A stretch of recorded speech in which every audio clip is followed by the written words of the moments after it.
যা প্রচন্ড গরম পড়েছে, আর এই গরমে যদি ঠান্ডা ঠান্ডা স্মুদি বা খরমুজের শরবত হয় তাহলে কেমন হয়। এটা বানানো খুবই সিম্পল আর কম সময় যে কেউ বানিয়ে নিতে পারবে। গরমে শরীর ঠান্ডা করবার জন্য আর মনটা খুশি করে দেবার জন্য একটা নতুন রেসিপি আমি আপনাদের সাথে শেয়ার করব, যার মধ্যে থাকছে 3-in-1 টেস্ট আর সাথে থাকছে কিছু টিপস। নমস্কার বন্ধুরা, কিচেন টেকনিকে আপনাদের সবাইকে স্বাগত। আমি মধুমিতা। আজ নিয়ে এসেছি একটা দারুণ স্বাদের রেসিপি, চলুন দেখে নেওয়া যাক। মাস্কমেলন মিল্কশেক বা খরমুজের শরবত তৈরি করবার জন্য আমি নিয়েছি এখানে একটা মিডিয়াম সাইজের খরমুজ। খরমুজটা আপনারা অবশ্যই একটু পাকা দেখে নেবেন। খরমুজটা এবার আমি মাঝখান থেকে কেটে নেব। খরমুজটা আমি দেখুন কেটে নিয়েছি। খরমুজটা এখানে বেশ ভালোই পাকা রয়েছে। এরপর আমি মাঝখানে দানাগুলোকে বের করে নেব।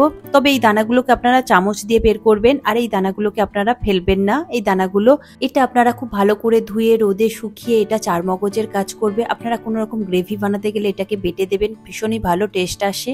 এখন দানাগুলো নিয়ে আমি একটা বাটির মধ্যে রেখে দিয়েছি। এবার এই বাটিটাকে আমি সরিয়ে রাখবো। দানাগুলোকে খুব ভালো করে ধুয়ে নেব আমি পরে। এরপরে খরমুজ থেকে আমি এই পাল্পটাকে দেখুন চামচ দিয়ে বের করে নিচ্ছি। পাকা হলে খুব তাড়াতাড়ি বেরিয়ে আসবে, আর একটু যদি শক্ত হয় তাতেও কোনো অসুবিধে নেই। চামচ দিয়ে আস্তে আস্তে বের করবেন, পুরোটাই বেরিয়ে যাবে খুব সুন্দরভাবে। পরে এই পাল্পটাকে আমি একটা বোলের মধ্যে রেখে দেব। এইভাবে চামচ দিয়ে আমি সমস্ত পাল্প বের করে নেব, নিয়ে এই পাত্রের মধ্যে রেখে দেব। খরমুজের সমস্ত পাল্প বের করা হয়ে গিয়েছে। দেখুন এই খোলাটাকে আপনারা ফেলবেন না, এতে করে আপনারা সুন্দর করে ডেকোরেশন করে সার্ভ করে নিতে পারেন। এতে করে খেতে আর দেখতে খুব সুন্দরই লাগবে। আমি তো এতে ডেকোরেশন করব। এরপরে এই পাল্পগুলোকে নিয়ে মিক্সার গ্রাইন্ডারের মধ্যে দিয়ে খুব সুন্দর একটা স্মুথ পেস্ট তৈরি করে নেবেন। এখন আমি মিক্সিং জারের মধ্যে দিয়ে দিচ্ছি, দিয়ে আমি খুব সুন্দর একটা স্মুথ পেস্ট তৈরি করে নেব। এবার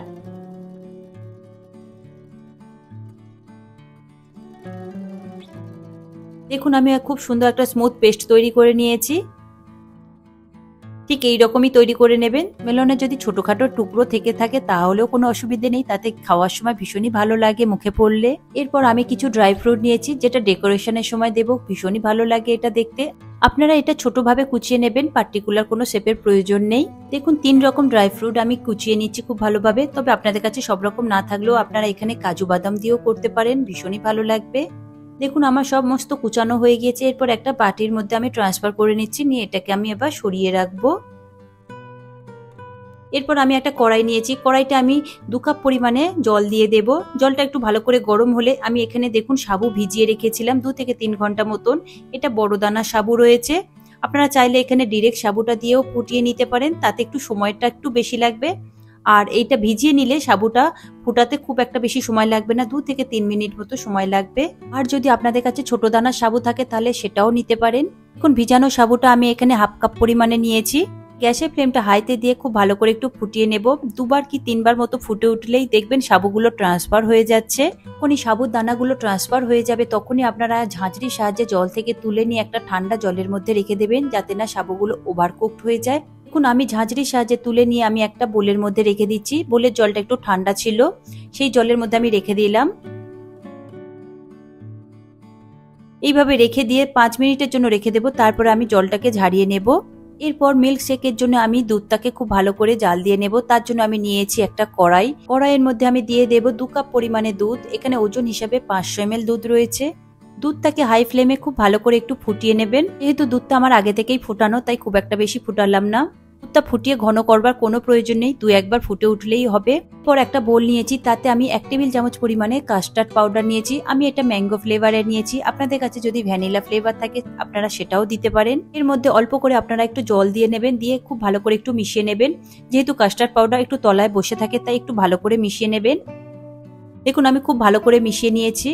পর গ্যাসের ফ্লেমটা লোতে দিয়ে আমি অল্প অল্প করে ঢালবো, আর এখানে খুন্তি দিয়ে মিশাতে থাকবো। কাস্টার্ড পাউডারটা ঢালার সাথে সাথে অবশ্যই মিশাতে থাকবেন, তা না হলে কিন্তু দলা পাকিয়ে যেতে পারে। দেখুন কাস্টার্ড পাউডার দেওয়ার পর সাথে সাথে দুধটা কত সুন্দর ঘন হয়ে গেল। এইভাবে আপনারা 1 থেকে 2 মিনিট মতো ফুটিয়ে নেবেন। পর এই শরবতটা আরো একটু টেস্ট করবার জন্য আমি এখানে কনডেন্স মিল্ক দিচ্ছি। তবে আপনাদের কাছে কনডেন্স মিল্ক যদি না থাকে তাহলে এখানে চিনি আর একটু গুঁড়ো দুধ ব্যবহার করতে পারেন। এতে করে কনডেন্স মিল্কের টেস্টও চলে আসবে। কনডেন্স মিল্ক দিয়ে গ্যাসের ফ্লেমটা লোতে থাকবে। এই অবস্থা আমি একটু খুব ভালো করে মিশিয়ে নেব। দেখুন খুব ভালো করে মিশানো হয়ে গিয়েছে। এরপরে মাস্কমেলনের যে পাল্পটা পেস্ট করা ছিল সেটাকে এবার আমি দিয়ে দেব। দেওয়ার সাথে সাথে আপনারা কন্টিনিউ নাড়াচাড়া করবেন, দিয়ে খুব ভালো করে দুধের সাথে মিশিয়ে নেবেন। তবে গ্যাসের ফ্লেমটা কিন্তু লো টু মিডিয়ামে রাখবেন। এই সময় মিশানোর সাথে সাথে দেখবেন এটা ঘন হয়ে আসবে, যেহেতু এতে কাস্টার্ড পাউডার রয়েছে তাই। এইভাবে আপনারা 4 থেকে 5 মিনিট মতো খুব ভালো করে মিশিয়ে নেবেন। দেখবেন একটু ঘন হয়ে আসবে, ঘন হয়ে আসলে ঠিক সেই সময় আপনারা গ্যাসের ফ্লেমটাকে অফ করে দেবেন। অফ করে দিয়ে আমি এখানে একটু ঠান্ডা হতে দেব, তারপরে একটা পাত্রের মধ্যে আমি একটু ঢেলে নেব।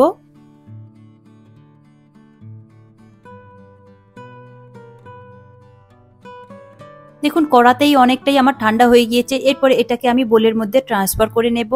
তবে এটাকে পুরোভাবে ঠান্ডা করবেন, আমার এটা এখনো গরম রয়েছে। দেখুন হাতার সাহায্যে আমি এটা একটু ঠান্ডা করার চেষ্টা করছি। তবে আপনারা চাইলে এটা ফ্যানের হাওয়াতেও একটু ঠান্ডা করে নিতে পারেন, কিংবা ফ্রিজে রেখেও এটাকে ঠান্ডা করে নিতে পারেন। তবে গরম অবস্থাতে বাকি উপকরণগুলো দেবেন না, ঠান্ডা হলে তবেই দেবেন, তা নাহলে একদম খেতে ভালো লাগবে না। দেখুন শরবতটা একদম ঠান্ডা হয়ে গিয়েছে। এরপর আমি দিয়ে দেব সাবু, দিয়ে দেবো এখানে আমি চিয়া সিড নিয়েছিলাম 2 টেবিল চামচ পরিমাণে চিয়া সিড আমি এখানে 3 থেকে 4 ঘন্টা মতো ভিজিয়ে রেখেছিলাম। দেখুন ভিজিয়ে রাখার পরে চিয়া সিডটা ঠিক এই রকম হয়েছে ফুলে। আপনারা চাইলে এটা ওভারনাইটও ভিজিয়ে রাখতে পারেন, তাতেও খুব ভালো ফুলবে। এই চিয়া সিডটা আপনারা মার্কেটে যে কোনো গ্রোসারি দোকানে পেয়ে যাবেন, আর এটা খুবই ইজিলি ভাবে অ্যাভেলেবেল। এরপর ওই চিয়া সিডটা আমি পুরোটাই দিয়ে দেবো শরবতের মধ্যে, দিয়ে খুব ভালো করে একটু মিশিয়ে নেব। তবে একটু আলতো হাতে মিশাবেন, যেহেতু সাবুগুলো সিদ্ধ রয়েছে তো তাহলে একটু ভেঙে যেতে পারে। দেখুন আমি খুব ভালো করে মিশিয়ে নিয়েছি। দেখুন শরবতটা কত সুন্দর রেডি হয়েছে, দেখতেও কত সুন্দর হয়েছে, আর শরবতটা দেখুন কত সুন্দর গাঢ় হয়ে গিয়েছে। উপর থেকে আমি 2 চা চামচ মতো মাস্ক মেলনের কুচি দিয়ে দিচ্ছি। আমি অল্প করে একটু সরিয়ে রেখেছিলাম, সেটাকে আমি ছোট ছোট করে টুকরো করে এর মধ্যে মিশিয়ে দিচ্ছি। এতে করে মুখে পড়লে খেতে খুবই ভালো লাগে। দেখুন রেডি হয়ে গিয়েছে আমার মাস্ক মেলন মিল্কশেক কিংবা খরমুচের শরবত।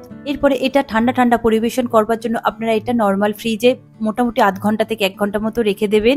তারপরে এটাকে বের করে আপনারা পরিবেশন করবেন। এটা ঠান্ডা ঠান্ডা খেতে ভীষণই ভালো লাগে গরমের সময়।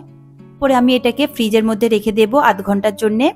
পর 0.5 ঘন্টা পরে আমি এটাকে বের করে পরিবেশন করে নেব গ্লাসের মধ্যে। দেখুন 0.5 ঘন্টা পরে আমি গ্লাসের মধ্যে পরিবেশন করে নিচ্ছি। কত সুন্দর রেডি হয়েছে দেখুন, দেখতেও কত সুন্দর হয়েছে, আর খেতে তো অসম্ভব সুন্দর হয়েছে।